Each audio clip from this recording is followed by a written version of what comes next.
আসসালামু আলাইকুম everyone, this is me রোজা ফ্রম মাই পেজ তাওহিদ রোজা অ্যান্ড ওয়েলকাম করছি আমার নিউ আরেকটা ব্লগে। আই হোপ আজকের ব্লগটা আপনাদের ভালো লাগবে। আমি আবারও ইরেগুলার হয়ে গিয়েছি।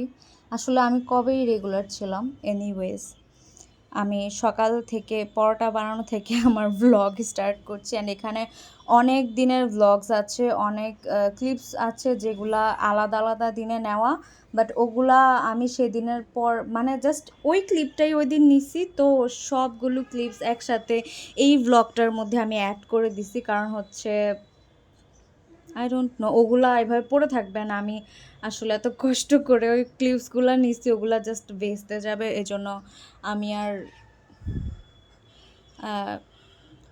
করি নাই, ওগুলা ডিলিট করি নাই, ওগুলা সহ এই ব্লগের মধ্যে অ্যাটাচ করে দিয়েছি। তো আম্মু পরোটা বানিয়ে দিয়েছে আমাদেরকে অ্যান্ড রিসেন্টলি আম্মু একটু সোমবারের রোজা, এই রোজা মানে হচ্ছে অনেকগুলো রোজা রাখা শুরু করছে। তো যেদিন আম্মু রোজা রাখে আমার আর কিছু খেতে ভাল লাগে না, মানে সকালবেলা ব্রেকফাস্টটা আমরা একসাথে করব এইরকম টাইপের আমার একটা মাইন্ড সেট আপ থাকে। বাট উঠে দেখি যে আম্মু রোজা রাখছে অ্যান্ড ব্রেকফাস্টে শুধু আমি আর রাহি থাকবো, এরকম হয়। তো যেদিন আম্মু হচ্ছে রোজা রাখে আমার ভাল লাগে না আর, মানে আমার হচ্ছে সকালে চাটা আম্মুর সাথে বসে খাবো, ব্রেকফাস্ট করবো একসাথে বসে, ওই রকম মাইন্ডসেট। বাট এনিওয়েজ, রোজা ইম্পর্ট্যান্ট এই জন্য। তো আমি এখানে নাস্তা সেরে এখন আমি চায়ের জন্য এসেছি, চা খাবো। তারপরে হচ্ছে আমি রান্নার প্রিপারেশন নিচ্ছি। আজকে হচ্ছে ডিম ভাজি করব, ডিম দো পেঁয়াজা। তো আমি ওই সেম ফ্রাই প্যান যেটার মধ্যে আমি পরোটা ভেজেছিলাম ওটাতেই একটু তেল ছিল বেশি, তো আমি ভাবলাম যে না, ওটাতেই করে ফেলি, তেলগুলো দিয়ে রান্না করা হয়ে যাবে, তাহলে ফ্রাই প্যানটা ক্লিন করে রাখা যাবে আর কি, এরকম। অ্যান্ড আমার ফ্রাই প্যানটাও কেন জানি ময়লা হয়ে যাচ্ছে। আম্মু বা আমরা যখনই ময়লা দেখি এটাকে আমরা ক্লিন করে রাখি, বাট আমরা আসলে রাইট ওয়েটা জানি না যে এটাকে কিভাবে আসলে সুন্দর করে ক্লিন করা যায় একদম নতুনের মতো করে। আমি যাদেরই ভ্লগ দেখি মানে তারাও সেরকম ফ্রাই প্যানের মধ্যে এভরিডে রান্না করে, বাট প্রতিটা ভ্লগে ওদের ফ্রাই প্যানগুলো অনেক বেশি ক্লিন থাকে। তো আমি আসলে রিজন খুঁজে পাচ্ছি না যে কেন আমার ফ্রাই প্যানটা এত জলদি ময়লা হয়ে যাচ্ছে, বা আমি ওটাকে ক্লিন কিভাবে করব একদম নতুনের মতো হয়ে যাবে। প্রতিদিন একটা ক্লিন থাকে না, ওইটার কথা। তো আমি জানি না ওটা কি হবে। যদি কেউ জানে প্লিজ আমাকে কমেন্ট সেকশনে বলবেন, কজ অনেক বেশি ইম্পর্ট্যান্ট হয়ে গিয়েছে জিনিসগুলো আমার জন্য। আমাদের বাসার যত কড়াই আছে, লোহার কড়াই, লোহার কড়াইগুলো আমার আম্মুর অনেক আগের, মানে 10-15 বছর আগের কড়াই, ওগুলাও একদম কালো কালো হয়ে গিয়েছে। অ্যান্ড ফ্রাই প্যানটা তো নতুন ছিল, ওটা কালো হওয়ার কালো হয় নাই, মানে একটু তেল তেলে বা এইরকম কিছু দাগ পড়ে গিয়েছে। তো আমি বুঝছি না যে এগুলা কীভাবে ক্লিন করা যায়। আমি এভাবে ইউটিউবে সার্চ করে দেখেছি, একটা রেমেডি আমি আজকে ফলো করব ইনশাল্লাহ। আমি হয়তো বা ভিডিও করে রাখবো, আদারওয়াইজ আমি জানি না, যদি ফ্লপ হয়ে যায় তাও দেখাবো, যদি হয় যে না ভালো ঠিক আছে তাহলে আমি ভিডিওটা শেয়ার করব, মানে যেটাই হবে আমি ভিডিওটা শেয়ার করব আর কি ইনশাল্লাহ। বাকিটা আল্লাহ জানে, যদি পরিস্থিতি সেরকম থাকে।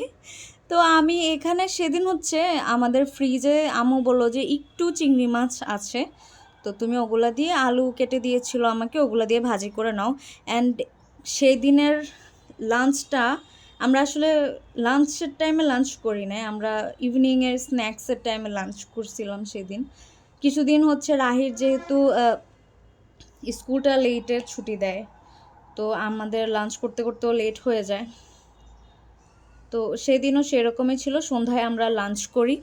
অ্যান্ড ওই দিন এত মজার ছিল লাঞ্চগুলো, মানে একদমই হোম ফুড, একদমই কি বলা যায়, কমফোর্ট ফুড এরকম টাইপের ছিল। যেমন এই আলু ভাজিটা যেটা চিংড়ি মাছ দিয়ে করা হয়েছে, তারপরে ছিল হচ্ছে ডাল ডাল রান্না করেছিলাম, আর হচ্ছে মাছ দো পেঁয়াজা, আর মাছ না সরি মাছ দো পেঁয়াজা বলছি, ডিম দো পেঁয়াজা আর ডাল, এই দুইটার কম্বিনেশন আমার অনেক বেশি ফেভারেট। আমি হচ্ছে অলওয়েজ ডিমের কুসুমটা ভেঙে এরপরে ডাল দিয়ে ভাতের সাথে ভালো মতো মেখে ওইটার ভিতর লেবু দিয়ে খাই। এটা আমার পাপার থেকে আমি শিখছিলাম। পাপা অলওয়েজ এভাবে খেতে, বাবার অনেক বেশি ফেভারিট ছিল মেবি ওইটা, আমার ঠিকঠাক মতো মনে নেই, বাট এখন আমার অনেক বেশি ফেভারিট এটা। যেদিনই ডিম দো পেঁয়াজা রান্না হয় সেদিনই আমি একটু ডাল রান্না করে নেই সাইডে। তো এখানে আমি হচ্ছে নর্মালি জাস্ট মশলা কষায়, যেমন পেঁয়াজের মধ্যে ভালো করে পেঁয়াজটাকে সফট করে তারপরে হচ্ছে লবণ দিলাম, তারপরে হচ্ছে একটু রসুন দিলাম, দিছি নাকি মনে নাই। আমাদের বাসায় রসুন ব্লেন্ড করা নাই, করতে হবে, কজ ঈদ চলে আসছে সামনে, অনেক কাজ বাসায়, অ্যান্ড আমার আর আম্মুর মাথায় হচ্ছে অনেক বেশি প্যারা হয়ে আছে। যখন থেকে রাহির হচ্ছে স্কুল অফ করবে সেদিন থেকে আমরা রান্নাবান্না বলছি, আমরা বাসার আস্তে ধীরে কাজ শুরু করব। আমি তো পারি না, আস্তে ধীরে আম্মুই করবে, আমি একটু হেল্প করব। অলওয়েজ আম্মুর অ্যাসিস্ট্যান্ট হিসেবে থাকি, বাট ওই রকম অ্যাসিস্ট্যান্ট না যে অ্যাসিস্ট্যান্টগুলো বেশি কাজ করে, ওই রকম না। আমি আসলে বেশি কাজ করতে পারি না, আমি একটু অলস প্রকৃতির মানুষ, আমি সবখান দিয়ে অলসতা করি। আমার জাস্ট শুয়ে বসে খেয়ে দেয়ে জীবনযাপন করতে অনেক বেশি ভালো লাগে, আমি জানি না কেন, আমি এমন কেন আমি জানি না। এনিওয়েজ এখানে আমি ভাজির মধ্যে করে দিছি, গরম পানি ঢেলে দিয়েছি।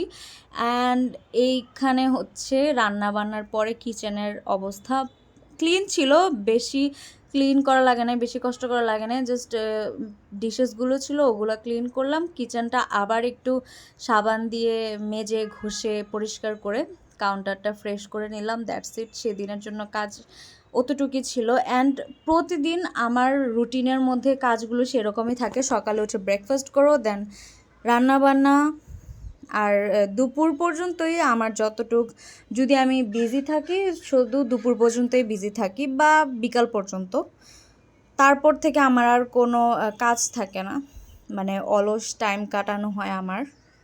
এটা হচ্ছে আরেক দিনের ভিডিও, সেদিন সকাল থেকে একদম, এটা হচ্ছে সেই তুফান ঘূর্ণিঝড় যেদিন হয়েছিল সেদিনের ভিডিও। আসলে একদম সারা দিন বৃষ্টি পড়ছে, সারাদিন আমার এত ভাল লাগছে সেদিন, মানে এত মজা লাগছে। হ্যাঁ জানি অনেকের জন্যই এটা অনেক বেশি কষ্টদায়ক দিন ছিল,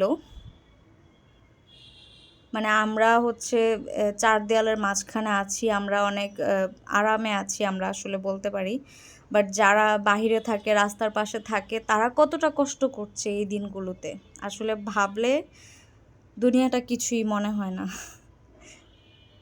তো ওই দিনও আবার আমরা পরোটাই করি, আমরা কিছুদিন হচ্ছে শুধু পরোটাই খাচ্ছি, রুটি টুটি বানানো হচ্ছে না, আমি জানি না কেন, বাট আম্মুরও ভাল লাগছে প্রতিদিন পরোটা খেতে, তো আম্মু সে পরোটাই বানায়। অ্যান্ড বাহির থেকে যদি পরোটা আনা হয় ওগুলা তো খাওয়াই যায় না, মানে আনার পর একদম জলদি জলদি খাও, কারণ হচ্ছে একটু ঠান্ডা হয়ে গেলে এগুলাকে ছিঁড়ার কারো বাপদাদা 14 গোষ্ঠীর শক্তি থাকে না, এইরকম টাইপের হয়।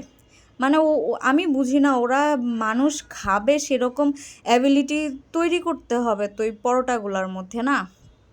ওদের কথা হচ্ছে সেল করতে পারলেই চলছে, মানুষ আবার বাসায় নিয়ে এগুলা দিয়ে যা ইচ্ছা তা করুক, মানে এগুলা দিয়ে মানুষের মাথায় মারলে মানুষের মাথা ফাইটা যাবে, এইরকম টাইপের হয় বাহিরের পরোটাগুলো। অ্যান্ড টেস্ট তো বলার বাহিরে, টেস্ট তো এত বাজে থাকে, মানে যদি সেদিন কষ্ট হয় সকালবেলা যে না রান্নাবান্না করতে ইচ্ছা করতেছে না এরকম টাইপের হয়, তাহলেই মানে বিপদে পড়ে খাওয়া এরকম টাইপের হয় আর কি বাহিরের খাবারগুলো, ব্রেকফাস্টগুলো। তো দুপুরে আমি হচ্ছে আজকে চিকেন রান্না করব, অ্যান্ড আমি এখানে চিকেনের মধ্যে রসুন আস্ত দিচ্ছি, কারণ আমি বলছি যে আমাদের ব্লেন্ড করা নাই রসুন, আমাদের ঈদের আগেই রসুন ব্লেন্ড করতে হবে। এরপরে 4 পিস করে পেঁয়াজ দিয়ে দিলাম, এখানে যেহেতু চিকেনটা একটু শক্ত, তো পেঁয়াজগুলো এখানে গলে যাবে, তাই আমি 4 পিস করে দিয়েছি। অ্যান্ড তারপরে আমি লবণ দিলাম পরিমাণ মতো।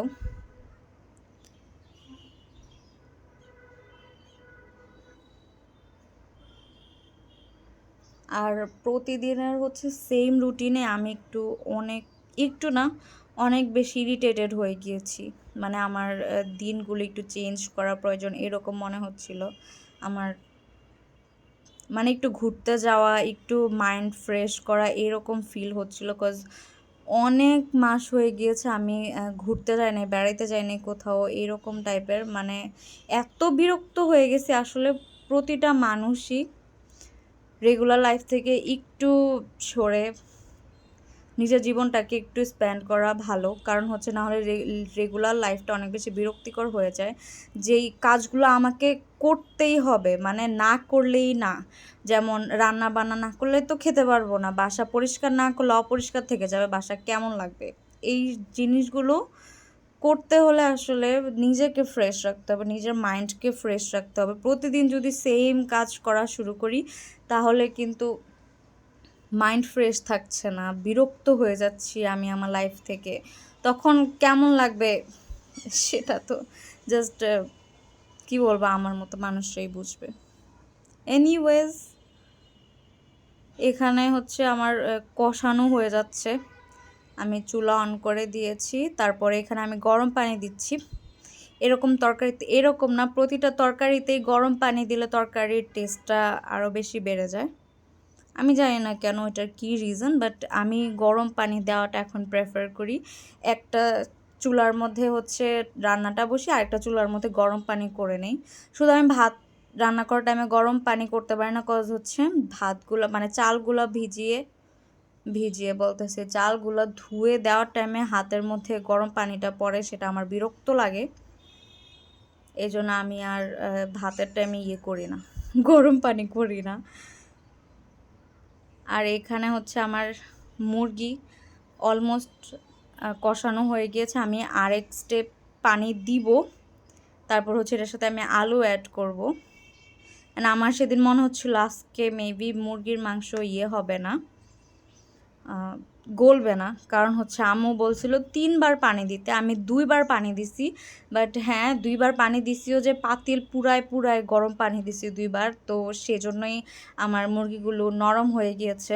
অ্যান্ড আমার টেনশন ছিল যে আজকে মেবি মুরগি নরম হবে না, কজ আমি এই মুরগিটা এভাবে কখন রান্না করি না, আমি জাস্ট সোনালি মুরগিটাই রান্না করছি অলওয়েজ, এটা তো আম্মুই রান্না করে, বাট যেহেতু আম্মু হচ্ছে রাহিকে নিয়ে চলে গেছে, তো আমারই রান্না করতে হবে। এখন আবার রাহির স্কুলের টাইমটা একটু পিছিয়ে দিয়েছে, তো আম্মু অনেকটাই কাজ করে যেতে পারে। যেদিন আম্মুর মনে হয় যে না এই রান্নাটা রোজা করতে পারবো না, সেদিন আম্মু করে দিয়ে যায়। আমি করি টুকটাক কিছু একটা, হাতের কাছে আম্মু বললে যে রোজা এটা করো এটা করো, তখন হচ্ছে আমি করি, না হলে উফ, আসলে জীবনটা কি হয়ে গেল আল্লাহই জানে। মেবি চিকেন রান্নাটা শেষ, আই থিঙ্ক, হ্যাঁ চিকেন রান্না শেষ। এটা হচ্ছে একটা ফ্রাইডের ভিডিও, মেবি ফ্রাইডের ভিডিও। আমি এখানে ম্যারিনেট করছিলাম, এরপর আমি এগুলোকে হচ্ছে ফ্রাই করব, বাট ফ্রাইয়ের ভিডিও নিতে আর মনে নাই আমার, ফ্রাই করে খেয়ে নিয়েছি আমি এই জন্য ফ্রাই করার ভিডিও আর নিতে মনে নেই। ফ্রাইটা আসলে কি নর্মালি আমি হচ্ছে বাসার যা যা মশলা থাকে আম্মুর কাছে সব দিয়ে দেই এগুলোর মধ্যে।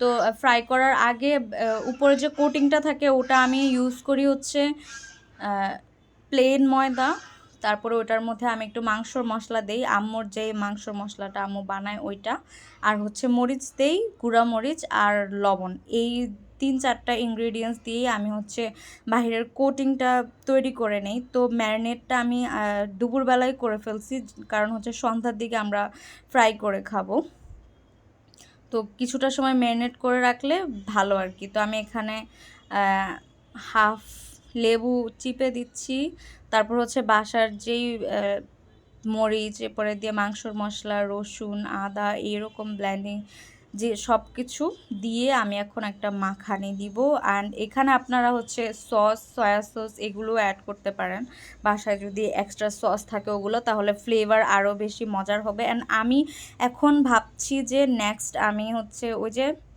আমি দেখেছিলাম চিকেন ফ্রাই করে যে ইনজেকশন দিয়ে একটা মশলা বানায় একটু লিকুইড, এরপর ইনজেকশন দিয়ে এরপরে দিয়ে মুরগির ভিতরে পর্যন্ত ঢুকায় দেয় মশলাগুলো। তো আমার ওইটা ট্রাই করার অনেক ইচ্ছা আছে। দেখি সামনে কি হয় না হয়, পরে দিয়ে তো যদি লিকুইড করে দেখি যে ভিতরে এগুলো থাকছে না, তাহলে তো আরেকটা বাঁশ খাবো। আমি আম্মুকে বলে রেখেছি যে আম্মু এভাবে একদিন ট্রাই করব। আমি এখানে চিকেনগুলো ম্যারিনেট করার পরে একটা কাঁটা চামচের সাহায্যে এগুলোকে করে দিচ্ছি। আর এই হচ্ছে আমার ছোট্ট বাবা, সে আর আমাদের মাঝে নেই। মানে এত কষ্টের এই কথাটা, সে আর আমাদের মাঝে নেই আসলে, সত্যি। ও আমার জন্য অনেক কিছু ছিল। আমি, সজীব, আম্মু, রাহি, ও আমাদের জন্য আমাদের একটা ফ্যামিলি মেম্বার ছিল।